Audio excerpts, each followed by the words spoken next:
الحمدللہ رب العالمین والصلاة والسلام علی سید الانبیاء والمرسلین اما بعد۔ محترم حضرات، بچوں کی تربیت کے سلسلے میں ہم نے ریکارڈنگ شروع کی تھی۔ آج ہم ایک اہم حقیقت کی طرف روشنی ڈالنے جا رہے ہیں۔ عام طور پر ہر باپ، ہر ماں، ہر والدین سوچتے ہیں میرے مرنے کے بعد میرے بچوں کا کیا ہوگا۔ کبھی کچھ آفات آ جائیں، کچھ حالات آ جائیں، طبیعتیں خراب ہو جائیں تو یہ سوچتے ہیں کہ میرے بعد میرے بچوں کا کیا ہوگا، اگرچہ کہ بچے بڑے بھی ہو جائیں۔ یہ ایک حقیقت ہے۔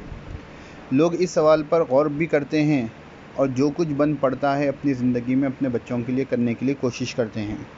ایسے لوگوں کو تمام لوگ دور اندیش اور عقل مند سمجھتے ہیں، لیکن تھوڑا سوچئے کہ کیا کبھی ہم نے اس اینگل سے، اس طریقے سے سوچا کہ بچوں کے مرنے کے بعد بچوں کا کیا حل ہوگا۔ ہم مسلمان ہیں، ہمارا عقیدہ ہے کہ مرنے کے بعد ایک زندگی ہے، اس کی شروعات قبر سے ہوتی ہے۔ قبر کے عذاب کے بارے میں بھی ہمارا عقیدہ ہے کہ قبر کا عذاب برحق ہے، تو ایک زندگی شروع ہونے والی ہے۔ کیا کبھی ہم نے یہ سوچا کہ بچوں کے مرنے کے بعد بچوں کا کیا ہوگا؟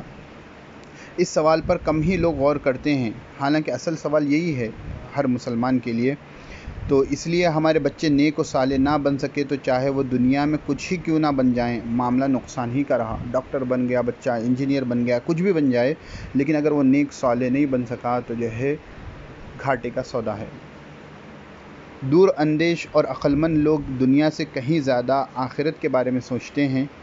آپ بھی اگر عقل مند اور دور اندیش والدین ہیں تو اپنے بچوں کو نیک اور صالح بنانے کی فکر کیجیے۔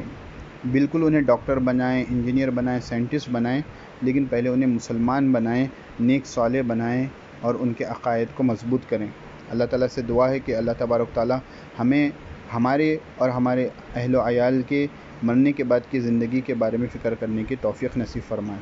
السلام علیکم ورحمۃ اللہ وبرکاتہ۔